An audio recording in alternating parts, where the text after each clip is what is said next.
ওই দাঁড়ান, হ্যাঁ? ধাক্কা মারেন। জানে মারবো নাকি? হ্যাঁ, আমারে চিনেন নাকি? ফালতু পোলা। হ্যাঁ, আচ্ছা, আমারে 200 টাকা দেন তো। চুপ কর, যা কাজ করে কামা। তাই লাগবা নাকি আমার সাথে? এই ক্যারাম খেলবি?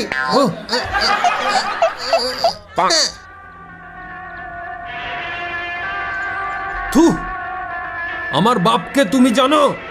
আমি তো। আব্বা, বাসায় চল। 200 টাকা দাও। বেয়াদব, বিড়ি খাস, ছাড়ো। মাস্তানি করো, ও, বাসায় আয়, পিডামু। আব্বা মাফ করে দাও।